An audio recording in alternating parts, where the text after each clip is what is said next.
साथियों, राजस्थान इंस्टीट्यूट के online platform पर आपका स्वागत एवं अभिनंदन है।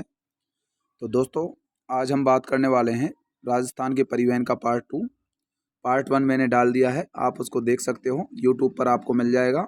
और जिन्होंने कोर्स ले रखा है उनके लिए ऐप में भी ये डालने वाला हूँ। तो यहाँ पर सबसे पहले मैं आपको बता देता हूँ, नए आंकड़ों सहित ये चैप्टर मैंने तैयार किया है और आपको इसके अलावा कहीं से नहीं पढ़ना है। इससे एक भी क्वेश्चन बाहर आपको नहीं मिलेगा।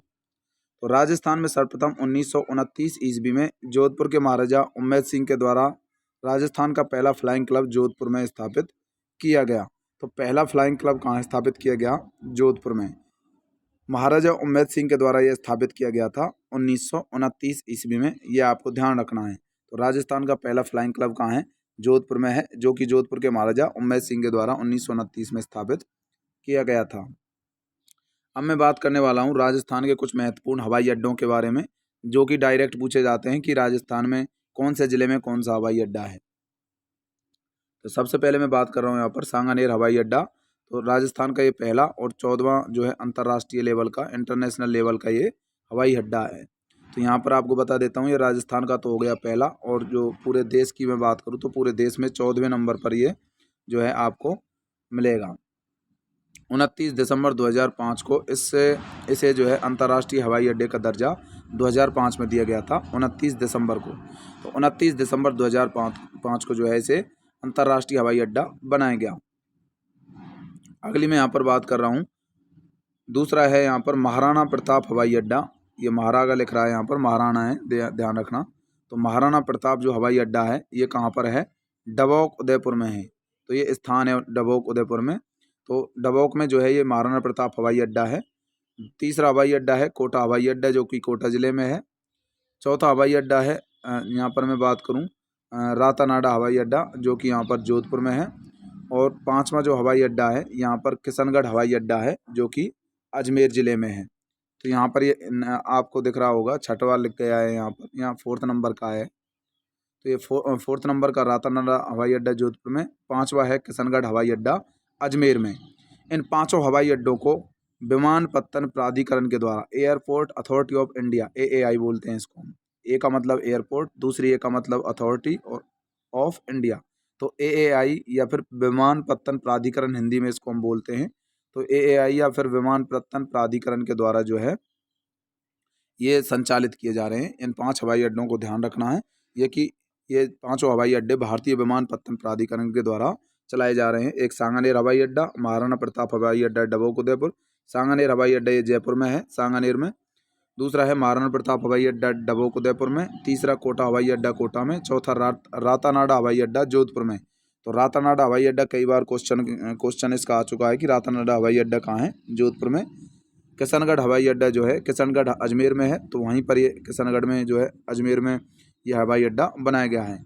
इन 5 हवाई अड्डों को विमानपत्तन प्राधिकरण, भारतीय विमानपत्तन प्राधिकरण के द्वारा चलाया जा रहा है। अब मैं यहाँ पर बात कर रहा हूँ airport authority of India, AAI के बारे में। तो भारतीय विमानपत्तन प्राधिकरण क्या है? इसकी स्थापना जो है 1 अप्रैल 1995 को की गई। 1 अप्रैल 1995 में इसको स्थापित किया गया। इसका मुख्यालय कहाँ पर है? दिल्ली में है, और वर्तमान में इसके अध्यक्ष हैं संजीव कुमार। तो संजीव कुमार को वर्तमान में इसका अध्यक्ष बनाया गया है, यह आपको ध्यान रखना है। न्यू आंकड़े के अनुसार जो है संजीव कुमार को अध्यक्ष बनाया गया है, ये आपसे क्वेश्चन पूछा जा सकता है। तो यहाँ पर इसकी स्थापना 1 अप्रैल 1995 को, एयरपोर्ट अथॉरिटी ऑफ इंडिया की स्थापना कब की गई? 1 अप्रैल 1995 को। संजीव कुमार वर्तमान में इसके अध्यक्ष हैं, और मुख्यालय इसका कहाँ पर है? दिल्ली में है। अब भारतीय वायुसेना के अधीन कुछ हवाई अड्डे आते हैं। ये तो ऊपर वाले जो थे वो भारतीय विमानपत्तन प्राधिकरण के अंतर्गत थे, उसके अधीन आते हैं। लेकिन भारतीय वायुसेना मतलब एयरफोर्स के अधीन कौन कौन से हवाई अड्डे आते हैं? तो एयरफोर्स के अधीन पहला हवाई अड्डा है सूरतगढ़ हवाई अड्डा, जो कि सूरतगढ़ में है, और सूरतगढ़ गंगानगर में है। सूरतगढ़ एक स्थान है गंगानगर में, वहाँ पर जो है गन्ने की मिल भी है।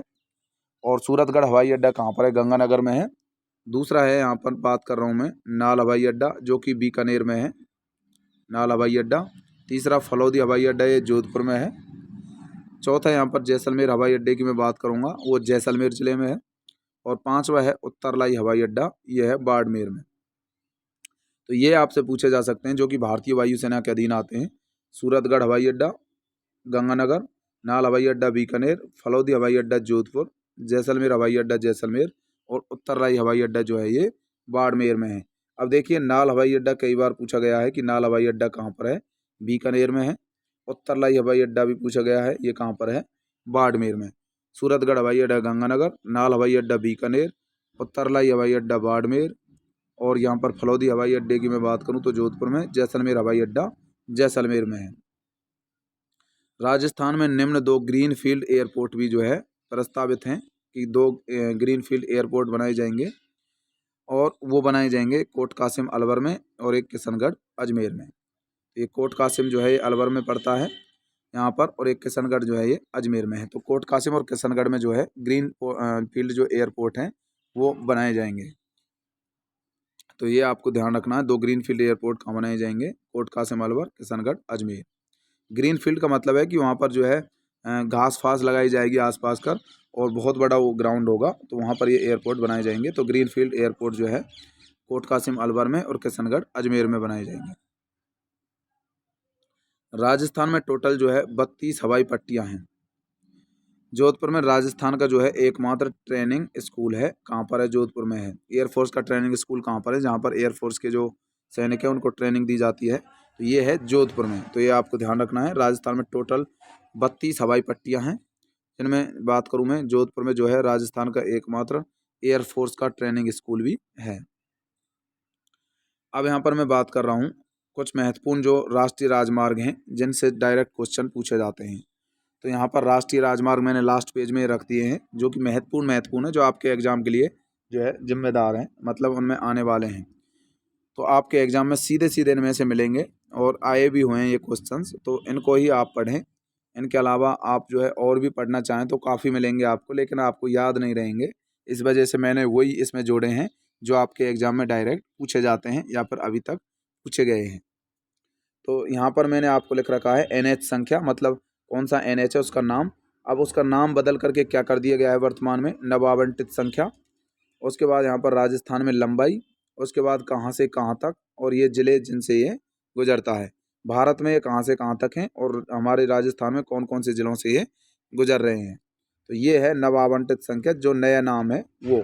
और राजस्थान में लंबाई कितनी है इनकी, कितने किलोमीटर तक इनकी लंबाई है, ये महत्वपूर्ण है, आपको ध्यान रखना है। एक तो नव आवंटित संख्या क्या है, राजस्थान में लंबाई कितनी है और कौन कौन से ज़िले से गुजरते हैं, तो ये आपको पता होना चाहिए।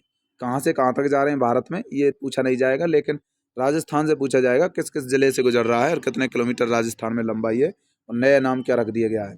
देखिए सबसे पहले मैं बात कर रहा हूँ यहाँ पर NH3 के बारे में। तो NH3 का नया नाम कर दिया है NH44। अब इसको NH44 के नाम से जाना जाता है।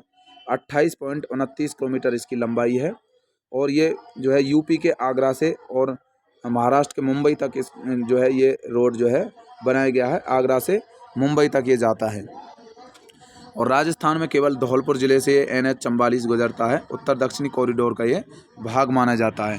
तो मैंने आपको समझाया था जो उत्तर दक्षिणी कॉरिडोर जो था श्रीनगर से कन्याकुमारी तक, उनके बीच में ये NH44 मतलब NH3 जो इसका पुराना नाम था ये आता है। तो NH3 जो है या NH44 जो है ये जो है उत्तर दक्षिण कॉरिडोर का ही भाग है। 28.29 किलोमीटर इसकी राजस्थान में लंबाई है। दूसरा NH जो है उसकी मैं बात कर रहा हूँ NH8। NH8 के नए नाम रख दिए गए हैं यहाँ पर NH48 और NH58। तो NH48 इसका नया नाम है और NH58 भी इसका जो है नया नाम है, ये आपको ध्यान रखना है, ये बहुत ज़्यादा इंपॉर्टेंट है। NH8 की मैं बात करूँ तो ये 680.90 किलोमीटर है। इसकी लंबाई जो है राजस्थान में 680.90 किलोमीटर है। ये गुड़गांव से स्टार्ट होता है, तो दिल्ली से लगभग जो है वहाँ से दिल्ली के आसपास से गुड़गांव के आसपास से स्टार्ट होता है और मुंबई तक ये जा रहा है। ये रोड दिल्ली से लगभग दिल्ली के आसपास से स्टार्ट होता है और मुंबई तक ये जाता है और बीच में जो है दिल्ली से आने के बाद ये राजस्थान में प्रवेश करता है बहरोड के पास से। बहरोड अलवर में है और बहरोड अलवर से कोटपूतली जयपुर में जाता है। कोटपूतली से फिर ये जयपुर जाता है, वहाँ से अजमेर, फिर वहाँ से अजमेर के बाद जो है फिर चला जाएगा राजसमंद, फिर उदयपुर और फिर डूंगरपुर चला जाता है। तो ये अलवर से जयपुर में जाएगा, जयपुर से अजमेर में, राजसमंद में, उदयपुर और डूंगरपुर, इन ज़िलों में राजस्थान में जाता है। अलवर से जयपुर जाएगा, जयपुर से अजमेर और अजमेर से राजसमंद, राजसमंद से उदयपुर और उदयपुर से डूंगरपुर। ये 6 ज़िले जो हैं इनसे गुजरता है NH8 ये बहुत ही व्यस्त राष्ट्रीय राजमार्ग है, आपको ध्यान रखना, सबसे व्यस्त है ये। इस पर बहुत ज़्यादा साधन चलते हैं, बहुत ज़्यादा बिजी ये राज्य राजमार्ग है और राजस्थान में दूसरे नंबर पर ये सबसे बड़ा है। NH15 पहले नंबर पर है, उसके बाद NH8 जो है ये दूसरे नंबर का सबसे बड़ा राजमार्ग है। तो NH8 के बारे में कई बार क्वेश्चंस पूछा जा चुका है। इसकी लंबाई भी पूछी जा चुकी है, 680.90 किलोमीटर है और ये जो है राजस्थान में अलवर, जयपुर, अजमेर, राजसमंद, उदयपुर, डूंगरपुर से गुजरता है। दूसरा सबसे बड़ा राज्य राजमार्ग है और सबसे व्यस्त राष्ट्रीय राजमार्ग है। यहाँ पर कैशलेस ट्रीटमेंट किया जाता है, ये भी ध्यान रखना है। कोई दुर्घटना होने पर यहाँ पर जो है कैशलेस ट्रीटमेंट की सुविधा भी उपलब्ध है 48 घंटे तक। तीसरी में यहाँ पर बात कर रहा हूँ NH11 के बारे में। NH11 जो है NH21, NH51 और NH52 इन तीन जो है NH को मिलाकर ये NH जो है 11 बना है। NH11 जो है इसके नए नाम रख दिए गए हैं, NH21, NH11 और NH52। NH21, NH11, NH52 इन तीन को मिलाकर के ये बनाया गया है, तो इसको ध्यान रखना है। NH21, NH11 और NH52 इन तीन को मिलाकर के NH11 बना है। 561.54 किलोमीटर इसकी टोटल लंबाई है, 561.54। आगरा से बीकानेर तक ये जाता है, पूरे भारत में आगरा से बीकानेर तक ये बनाया गया है। राजस्थान में भरतपुर ज़िले में, दौसा ज़िले, भरतपुर से दौसा, जयपुर, सीकर, चूरू और बीकानेर इन ज़िलों में ये जाता है। भरतपुर से दौसा जाता है और दौसा से जयपुर, जयपुर से सीधा सीकर की ओर जाएगा और सीकर से चूरू में जाएगा और चूरू से सीधा बीकानेर पश्चिमी राजस्थान में ये NH11 निकल जाता है। तो भरतपुर में जो है केवलादेव जो घना पक्षी विहार है, जो अभ्यारण्य है, उसके सामने से NH11 जा रहा है और केवलादेव से सीधा ये दौसा जाता है और दौसा जो है वहाँ से जयपुर, जयपुर से सीकर, सीकर से चूरू मतलब शेखावाटी होते हुए बीकानेर जाता है। तो NH11 ध्यान रखना है, NH21, NH11, NH52 इसका नाम है। 561.54 किलोमीटर इसकी लंबाई है टोटल। अगला है यहाँ पर NH12, इसको जो है नया नाम दिया गया है NH52। तो NH12 का नया नाम कर दिया गया है 1252। आपको ट्रिक से याद रख लेना, 1252 होते हैं ना किसी के मरने के बाद, तो ध्यान रखना है आपको 1252 मतलब NH12 का नया नाम 52 कर दिया गया है, NH52। तो 1252 आपको याद रखना है, NH12 से NH52। 422 किलोमीटर इसकी टोटल लंबाई है राजस्थान में और ये जयपुर से जबलपुर मध्य प्रदेश तक ये जा रहा है। ये राजमार्ग जो है NH जो है नेशनल हाईवे, ये जयपुर से जा रहा है जबलपुर मध्य प्रदेश तक और राजस्थान में ये जयपुर से टोंक, बूंदी, कोटा, झालावाड़, हाड़ौती होते हुए जा रहा है। तो यहाँ पर जयपुर, टोंक, बूंदी, कोटा और झालावाड़ ये 5 ज़िले जो हैं इनसे ये गुजर रहा है, जयपुर, टोंक, बूंदी, कोटा और झालावाड़। NH12 याद रखना है, नया नाम इसका 52 है, 1252, 422 किलोमीटर और राजस्थान में जयपुर, टोंक, बूंदी, कोटा, झालावाड़।